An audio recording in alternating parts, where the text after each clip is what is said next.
우리가 살아가는 현대 사회를 가리켜서 이른바 외모 지상주의 시대 또는 스펙 중심 시대라고 부르고 있습니다. 오래전부터 우리 사회에서는 얼짱, 몸짱, 스펙짱이라고 하는 이 신조어가 유행했죠. 얼굴이 예쁘고 잘생기면 모든 것이 용서가 되어지고 학벌과 재력이라는 이 스펙이 활용하면 그 사람의 내면이나 도덕성 같은 것과는 전혀 무관하게 환호를 받고 있는 그런 시대입니다. 근데 참 어이없게도 예전에 이 수배전선에 실린 여자 강도 사진이 있었거든요. 그런데 이 여자가 예뻤던 거예요. 그래서 이 여자가 예쁘다는 이유로 강도 얼짱이다라고 하는 팬클럽이 생겨나는 그런 기현상도 있었습니다. SNS를 열어보면 모두가 자신의 가장 화려한 겉모습, 가장 성공한 순간만을 포장하여 전시하느라 바쁩니다. 사람들은 다른 사람들에게 어떻게 보일까에 급급해서 자신의 진짜 속마음을 가꾸는 데에는 철저하게 무관심해져 가고 있는 실정입니다. 미국의 명문대학인 스탠퍼드 대학의 설립과 관련해서 널리 알려진 한 일화가 있습니다.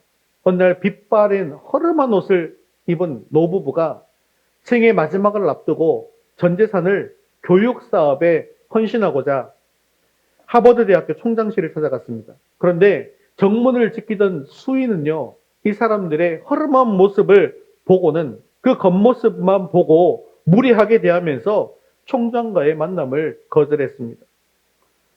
그럼 하나만 물어봅시다. 이런 대학을 설립하려면 돈이 얼마나 들까요? 노부부의 진지한 질문에도 이 수인은 멸시하는 태도를 일관했죠.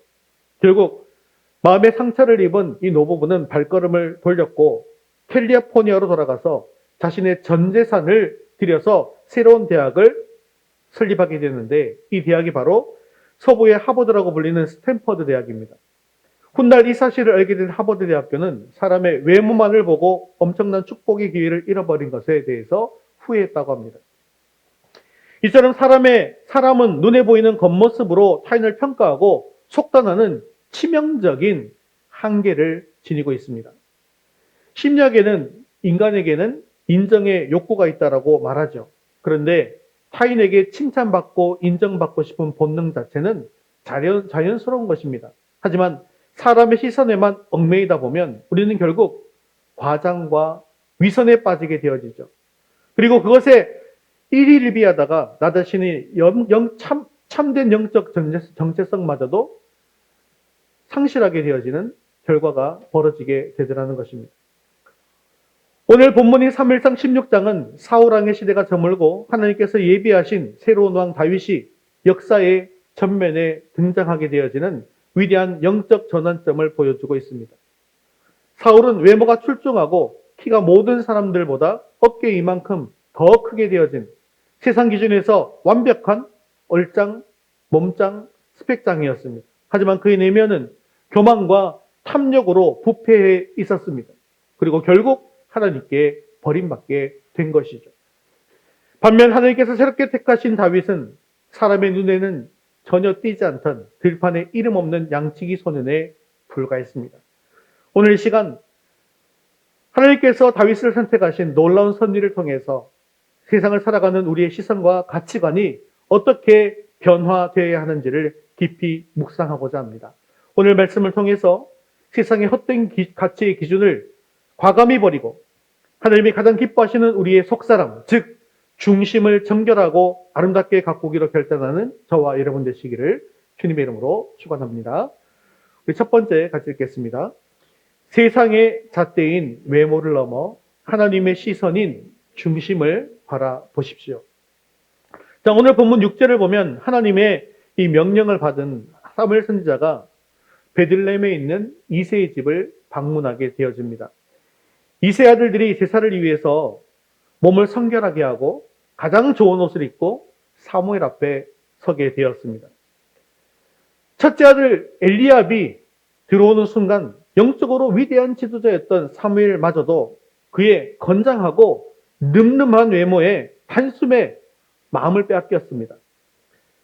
사무엘은 여호와의 기름 부으실 자가 과연 주님 앞에 있도다라고 외치면서 엘리압의 화려한 겉모습과 훤칠한 키만을 보고 그가 이스라엘의 차기 왕이라 확신했습니다. 그러나 7절에서 하나님께서는 이 사무엘의 섣부른 판단을 단호하게 중단시키고 있는데 7절 말씀 같이 읽겠습니다. 여호와께서 사무엘에게 이르시되 그의 용모와 키를 보지 말라.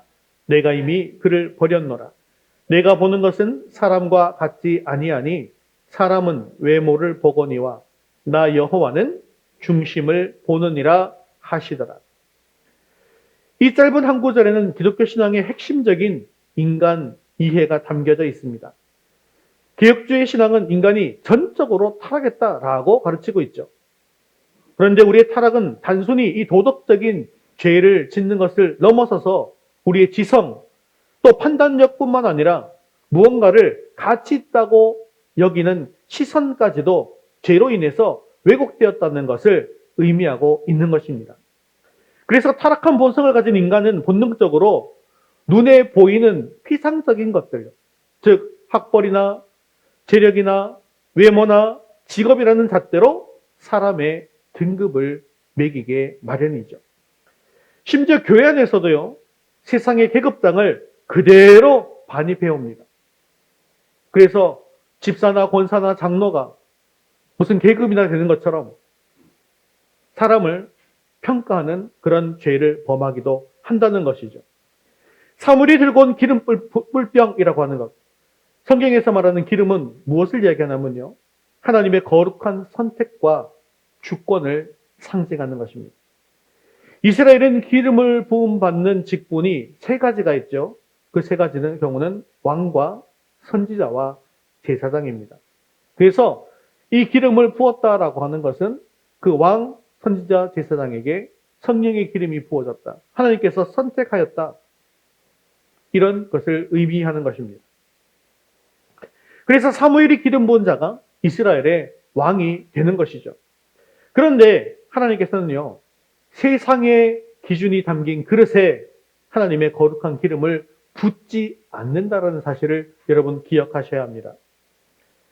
하나님께서는 장자 엘리압을 선택하지 않으셨죠. 훗날 사무엘상 11장에서 블레셋의 거인 골리앗이 쳐들어왔을 때 겉모습이 그럴싸했던 맏형 이 엘리압의 진짜 중심이 어떠했는지가 적나라하게 폭로되고 있습니다. 그는 살아계신 하나님을 모욕하는 이방 장수 앞에서 40일 동안이나 두려움에 벌벌벌 떨었으면서도 오히려 의본을 품고 나선 동생 다윗을 향해서 화를 내면서 영적인 교만과 완악함을 드러내는 그런 사람이었습니다. 분명 외모는 훌륭한 장수였습니다. 하지만 그의 중심에는 하나님을 향한 어떤 경외심도 믿음의 용기도 없었던 것이죠. 하나님은 이미 엘리압의 그 텅 빈 내면 썩어가는 중심을 정확하게 꿰뚫어 보고 계셨기에 어떤 충격적인 선언을 하십니까? 보자마자 바로 내가 이미 그를 버렸노라 라고 처음부터 단호하게 선언하고 계시는 것이죠.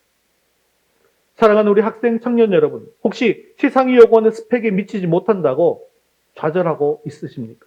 남들보다 뛰어난 외모나 배경이 없어서 스스로를 초라하게 여기고 있지는 않습니까? 사람들의 차가운 시선에 상처받아서 여러분의 가치를 스스로 깎아내리고 있지는 않습니까? 기억하십시오. 우리를 향한 하나님의 시선은 사람의 눈빛과는 전혀 다른 것입니다. 하나님은 여러분의 성적표나 이력서를 보시지 않습니다. 전지전능하신 하나님, 감찰하시는 불꽃을 가진 눈을 가진 주님께서는 지금 이 순간 여러분의 마음 가장 깊은 곳, 그 중심의 진실함을 보고 계시더라는 것이죠. 그러므로 우리는 사람에게 인정받지 못하는 것을 두려워할 것이 아니라 하나님 앞에서 나의 중심이 무너져 있는 것을 두려워해야 한다는 거예요. 그러므로 사람에게 잘 보이려고 애쓰던 모든 위식과 위선을 회개하고 다른 사람들을 외모나 스펙으로 속단하고 무시했던 우리의 얄팍하고 부패한 시선을 철저하게 회개해야 하는 것입니다. 세상의 스펙과 외모로 사람을 평가하던 교만과 남의 시선에 얽매여서 자신을 포장하려 했던 어리석음을 회개하고 오직 하나님 앞에서 정직하고 겸손한 내면을 갖고 오기로 결단하는 저와 여러분 되시기를 주님의 이름으로 축원합니다. 두 번째 같이 읽겠습니다. 소외되고 주목받지 못하는 자리에서도 진실한 예배자로 서십시오. 엘리압을 시작으로 사무엘의 앞을 이새의 7 아들들이 차례로 지나갔습니다. 엘리압, 아비나답, 삼마 모두 다 하나같이 훌륭하게 보였습니다. 하지만 하나님의 대답은 명백한 노였습니다. 그래서 당황한 사무엘이 이새를 향해서 물어봅니다. 네 아들들이 다 여기에 나와 있느냐?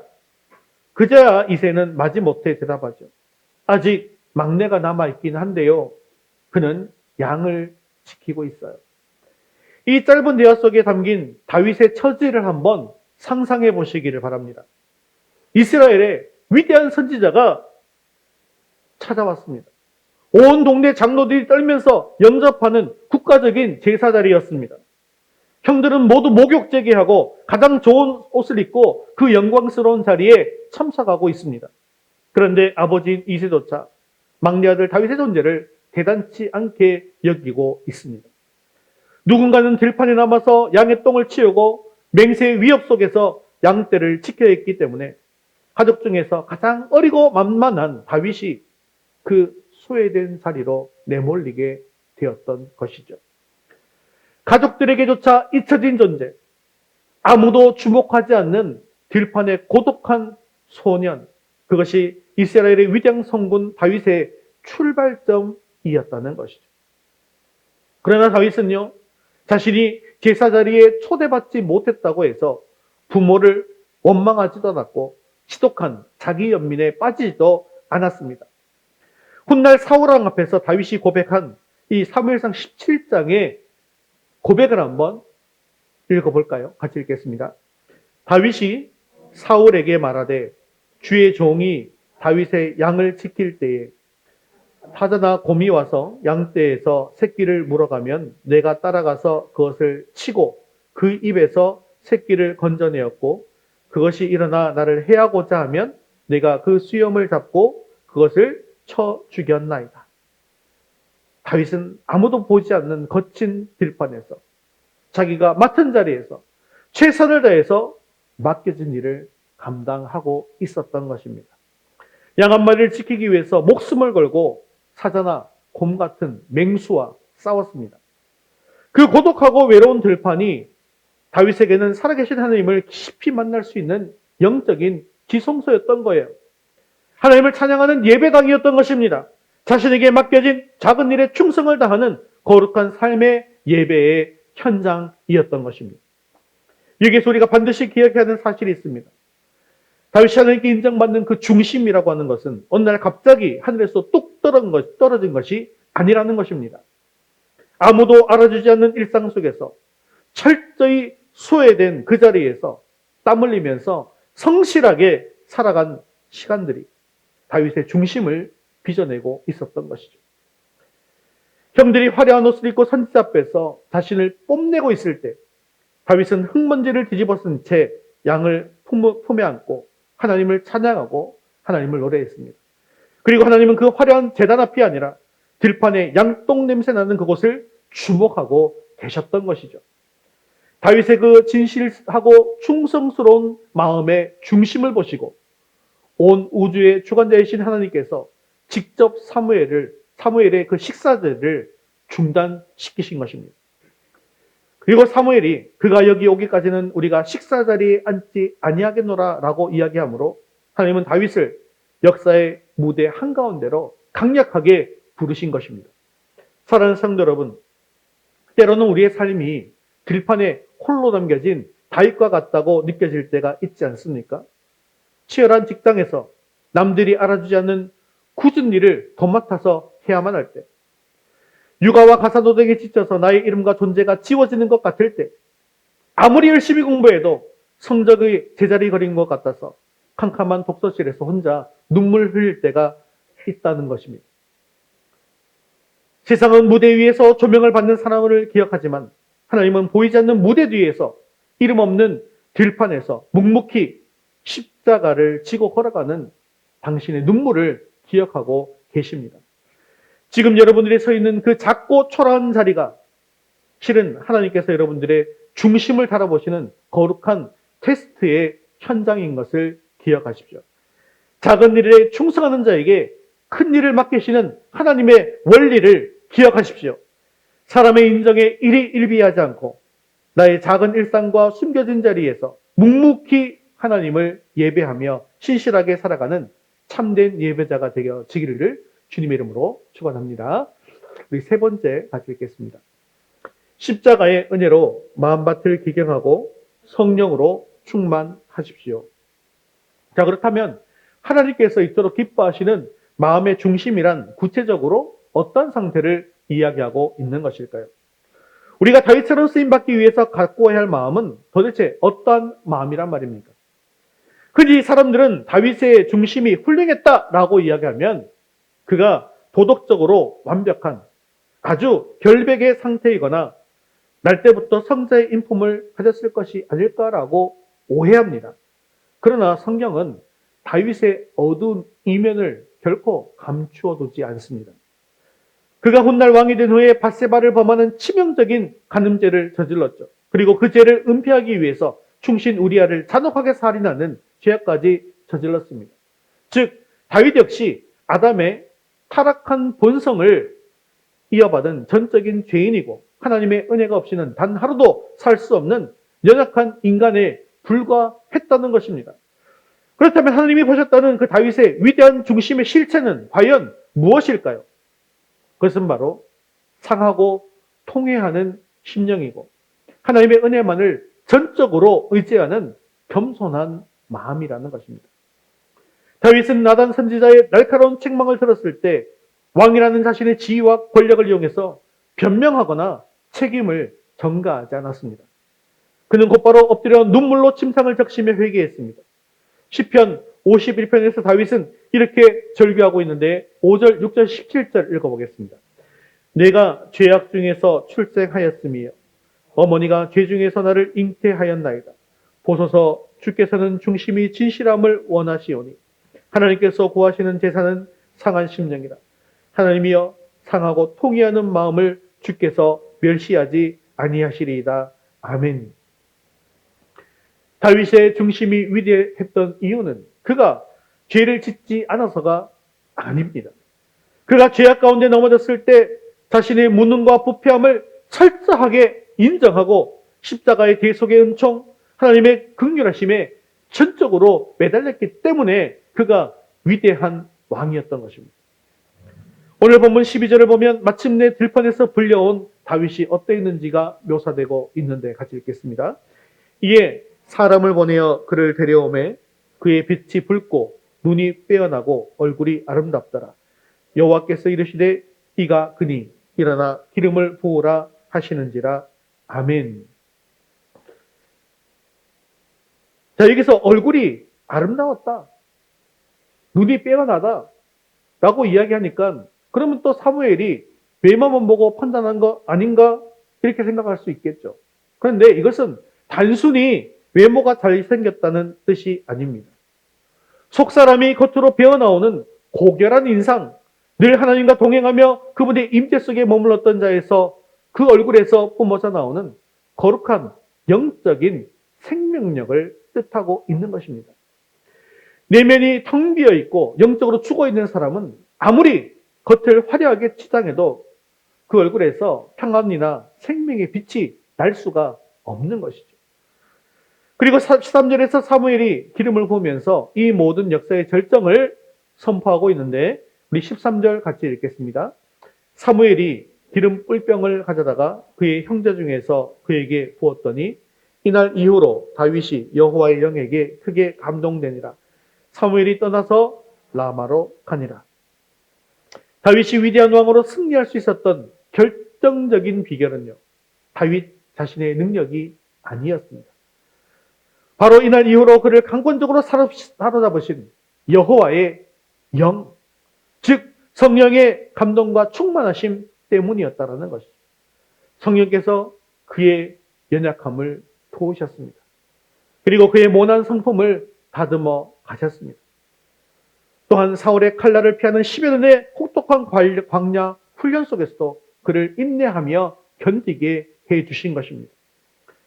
사울은 하나님의 영이 떠나고 악령에 사로잡혀서 번뇌하다가 비참한 최후를 맞이했습니다. 하지만 다윗은 성령에 크게 감동되어서 마침내 이스라엘의 영광스러운 성군으로 우뚝 서게 된 것이죠. 사랑하는 성도 여러분, 우리의 마음밭은요, 그냥 가만히 두면 어느새 잡초가 무성해지고 교만과 탐욕의 쓴뿌리가 자라나는 척박한 땅과 같다는 사실을 기억하십시오. 우리가 하나님의 눈에 드는 합당한 중심을 갖기 위해서는 스스로의 도덕적인 수양만으로는 불가능합니다. 그래서 우리는 호세아 10장 12절의 말씀처럼 너희의 묵은 땅을 기경하라는 명령에 순종해야 하는 것입니다. 밭을 일구는 농부의 심정으로 매일 말씀의 거울 앞에 나를 비추어 보아야 하는 것이죠. 사랑하는 성도 여러분, 내 안에 숨겨진 위선과 이기적인 동기, 사람들에게 인정받고 싶어하는 영적 허영심을 경계하십시오. 그리고 회개하십시오. 오직 예수 그리스도의 십자가 보혈만이 우리의 부패하고 강팍한 마음을 부드럽게 씻어내고 정결하게 할 수 있습니다.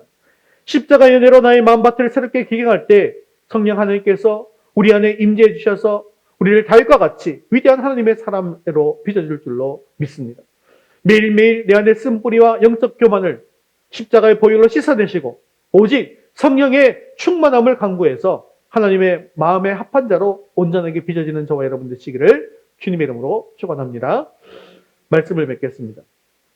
오늘 읽는 본문을 통해서 겉모습과 스펙의 십자가는 세상의 가치관을 완벽하게 뒤엎으시며 사람은 외모를 보거니와 나 여호와는 중심을 보느니라 라는 하나님의 통쾌하고도 준엄한 선언을 듣게 되었습니다.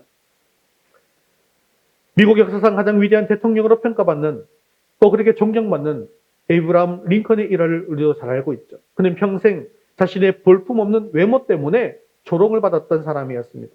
깡마른 체구에 툭 튀어나온 광대뼈, 깊게 패인 주름 때문에 정적들은 그를 가리켜서 고릴라라고 부르면서 야유하기도 했습니다. 그러나 오늘날 누구도 그 링컨의 사진을 보면서 그를 흉측하다고 이야기하지 않습니다. 오히려 그의 얼굴에서 깊은 인자함과 위엄, 그리고 평안과 존귀함을 느낀다고 합니다. 어떻게 이런 변화가 가능했을까요? 링컨은 평생을 무릎으로 기도하며 하나님의 말씀으로 자신의 내면을 가꾼 성령의 사람이었기 때문입니다. 그의 거룩한 속사람이 질그릇 같은 육체를 뚫고 나와서 그의 인상과 삶 자체를 눈부시게 변화시켰던 것이죠. 사랑하는 성도 여러분, 세상의 기준에 나를 맞추려 전전긍긍하던 삶의 피곤한 짐을 이제 십자가 앞에 모두 내려놓으시기를 바랍니다. 다른 사람의 직업이나 외형, 배경을 보고 쉽게 판단하고 평가했던 우리의 얄팍한 시선을 깊이 회개하시기 바랍니다. 남들에게 보여지는 외모와 스펙을 갖고 내쏟았던 시간의 10분의 1이라도 우리의 내면을 가꾸고 하나님과 깊이 교제하는 시간에 투자하시기를 바랍니다. 그리고 세상의 무대에서 박수 받으려는 헛된 욕망을 버리고 아무도 보지 않는 들판의 외로운 자리를 할지라도 나와 늘 함께 하시는 하나님 단 한 번의 박수갈채를 구하는 참된 예배자로 일어나시기를 바랍니다. 우리가 십자가의 보혈을 의지해서 우리의 깨어지고 상한 마음의 조각들로 주님 앞에 다 올려드리게 되어질 때 하나님은 다윗에게 부으셨던 성령의 감동하심을 우리에게도 충만하게 부어주실 줄로 믿습니다. 이제 우리는 결단 선언문을 함께 읽겠는데요. 시선을 넘어 중심으로 나아가겠습니다. 함께 읽도록 하겠습니다. 나는 세상의 잣대인 외모와 화려한 스펙으로 사람을 판단하지 않고 하나님의 시선으로 나의 영적 중심을 정결하게 가꾸기로 결단합니다. 나는 사람들에게 소외되고 주목받지 못하는 작고 이름 없는 일상의 자리에서도 묵묵히 하나님을 찬양하는 진실한 예배자로 살아가기로 결단합니다. 나는 십자가의 보혈로 굳어진 내 마음의 밭을 기경하고 매일 성령의 충만함을 간구하여 하나님의 마음에 합한 거룩한 도구로 빚어지기를 결단합니다. 사랑하는 성도 여러분, 이제부터는 사람들의 시선이나 세상의 평가 기준에 얽매이지 않고 오직 코람되어 하나님 앞에서 정직하고 아름다운 속사람을 가꾸어 이 어둡고 혼탁한 시대에 다윗처럼 하나님의 뜻을 다 이루어드리는 위대한 믿음의 사람들의 될 수 있게 되어지기를 주님의 이름으로 축원합니다.